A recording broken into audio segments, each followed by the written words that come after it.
Este vídeo solo tiene sentido si has visto los vídeos 6 y 7 de la lista de reproducción de electrónica analógica, o bien si ya sabes lo que es una inductancia de choque y quieres saber cómo fabricarla. Para hacer una inductancia como esta, tenemos que encontrar una forma de enrollar miles de vueltas de hilo en este sentido. Para lograr esto sin desesperarnos, vamos a necesitar una pequeña ayuda mecánica, que es fácil de encontrar y barata. Más complicado es encontrar la chapa magnética, que se vende en láminas con forma de E y de I, y que hoy en día se vende en pocos sitios, lamentablemente. Estas láminas están disponibles en distintos tamaños, por ejemplo, EI 66, 75 y 84, que hace referencia a la longitud del lado mayor. Cuanto mayor sea el tamaño de las láminas, mayor será la inductancia final. Yo, para este vídeo, voy a utilizar la EI 75. Las más baratas serán suficiente. Y también un carrete de plástico del mismo tamaño para bobinar el hilo, aunque se puede fabricar una alternativa casera, por lo que cuesta no merece la pena. También recomiendo utilizar funda aislante de fibra de vidrio o de teflón. Esto es mucho más fácil de encontrar casi en cualquier tienda grande de electrónica. Alrededor de medio milímetro de diámetro está bien. Y no lo confundáis con este tipo de fundas, que son termorretráctiles. Es mucho mejor de fibra de vidrio, o mejor aún, de teflón. Aguantan altísimas temperaturas y son tremendamente aislantes. Y finalmente, si queremos poner el choque visible sobre un chasis, seguramente queramos tapar el bobinado. Y estas son algunas opciones. Yo voy a utilizar una bobinadora manual que enseguida voy a enseñar, que me costó unos 30 €. Un carrete de hilo esmaltado de 0,3 milímetros, pero atención, debe contener al menos 300 metros. Y un carrete, como comenté antes, para laminaciones de tamaño EI 75. Voy a utilizar una funda de teflón de 0,4 milímetros, pero en lugar de insertar el cable tal cual, voy a practicar una pequeña incisión, un cortecito, a una pequeña distancia de un extremo, y voy a introducir el cable por él, para colocarlo como se ve en estas fotografías, sujetando con cinta aislante la parte de la funda sobrante.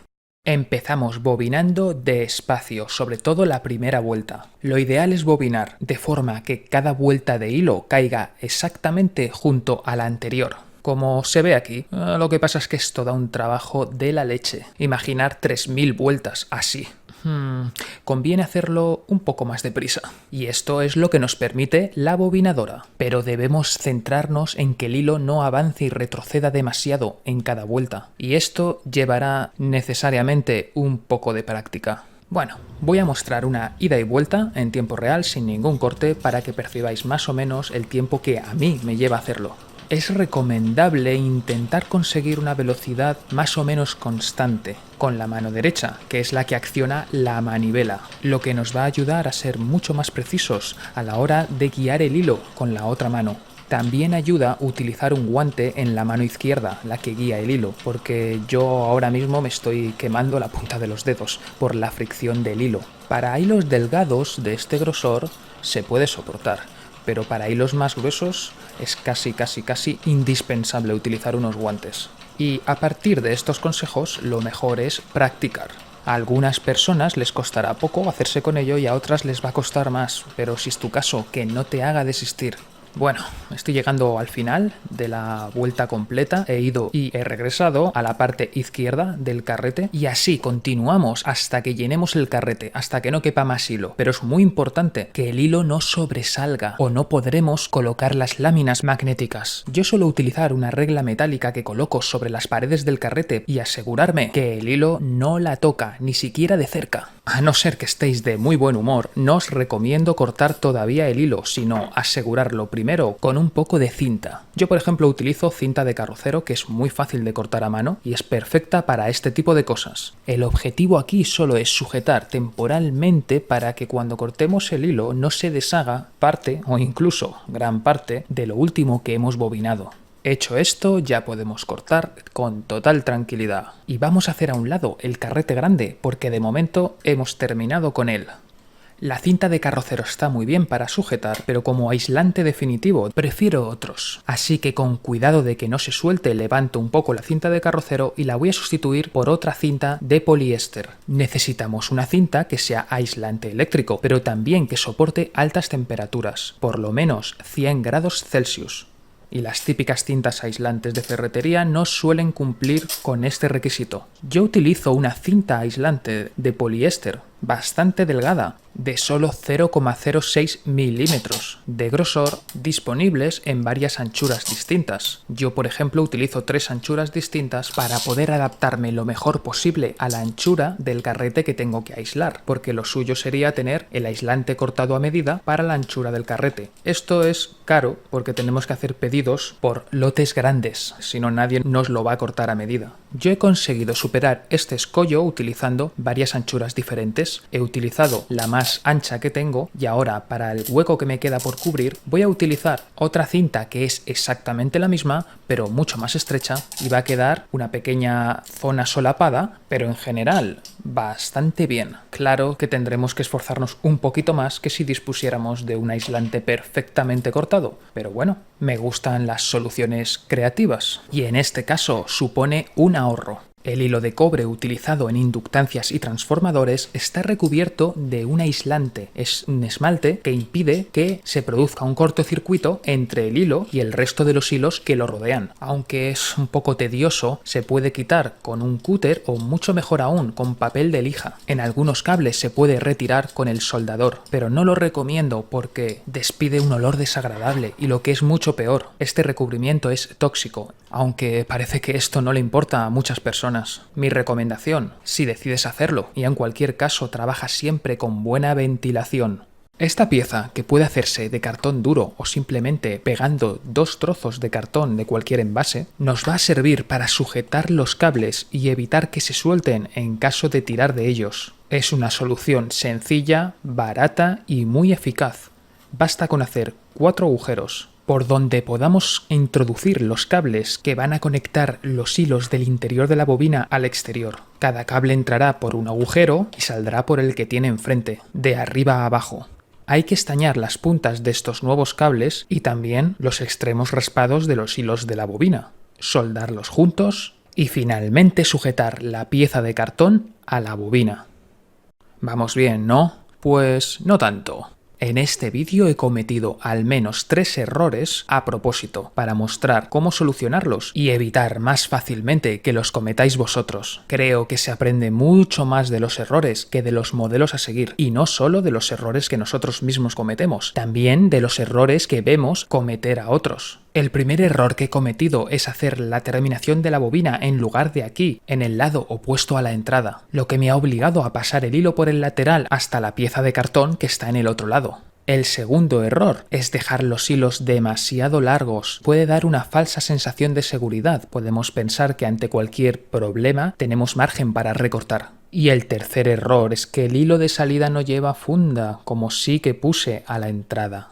A pesar de todo, la inductancia funcionará perfectamente. Solo debemos asegurarnos que si llevamos el hilo por el lateral, este esté perfectamente aislado, a ser posible con doble capa. Vamos a corregir estos errores. Y el primero de ellos es muy fácil. Basta con deshacer media vuelta para que la salida esté en el mismo lado que la entrada, el comienzo de la bobina. Y ya que nos hemos puesto, utilizamos una funda a la salida del hilo, igual que hicimos a la entrada. Segundo error resuelto. Y ya solo queda recortar los hilos, estañar la punta y esta vez al menos 1 centímetro para poder sujetarlos a los cables gordos, en este caso amarillos, enroscándolos, de manera que al soldarlos se haga una unión tremendamente resistente. Y ya tenemos la inductancia lista para las primeras pruebas. Ahora mismo pesa unos 250 gramos y ha llegado el momento de utilizar un multímetro para comprobar que no se ha partido el cable en ningún punto de las 3000 vueltas. Para ello medimos la resistencia, que en mi caso es de unos 86 ohmios, muy cerca del valor que esperaba.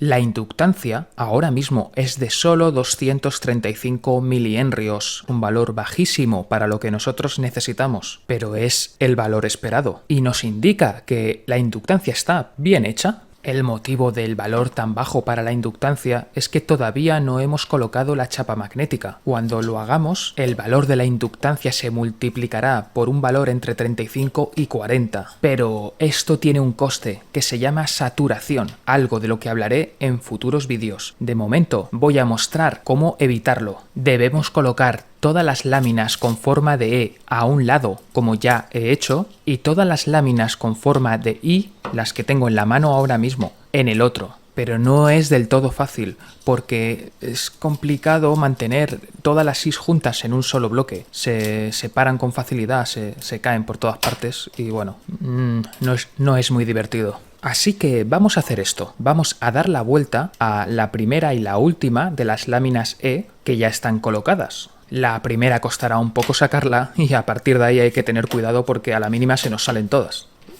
Como ahí casi. Lo que vamos a hacer es darle la vuelta a ambas.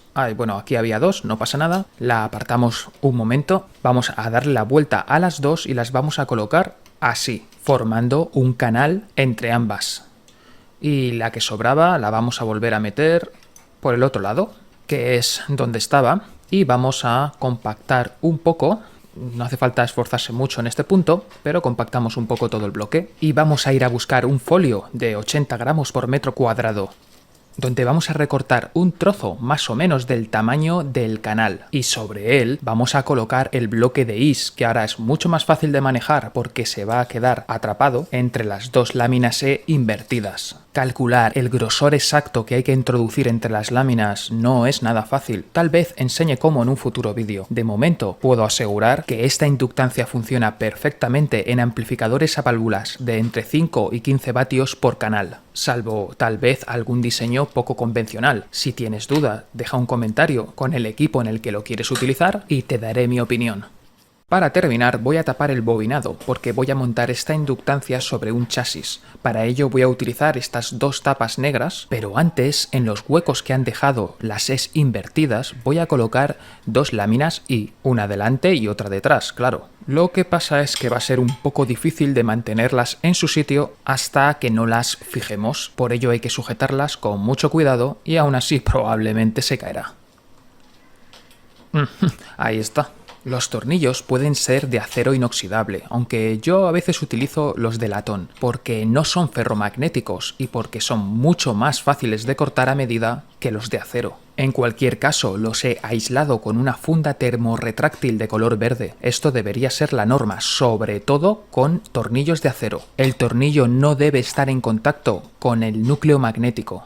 Como puede verse debajo de cada tuerca he utilizado unas arandelas que son de nylon, aislantes, para evitar que el tornillo entre en contacto con el núcleo magnético a través de la tuerca y la tapa, que son ambas metálicas. Y para terminar este vídeo, que ya se ha alargado un poquito, voy a hacer una medición de inductancia utilizando un medidor LCR. Estos aparatos miden solo en corriente alterna, por lo que el valor que nos va a dar no va a ser exacto, pero sí suficientemente cercano para hacernos una idea. Y casi 9 henrios es un valor que está muy bien. Tenemos una inductancia perfecta. Publicaré en una lista de reproducción separada más vídeos en los que usaré la bobinadora para hacer transformadores de alimentación y también transformadores de audio, otra de las viejunadas que fueron un arte de gran belleza y que ahora están olvidadas. Y las veremos aquí muy pronto en Clave de Retro.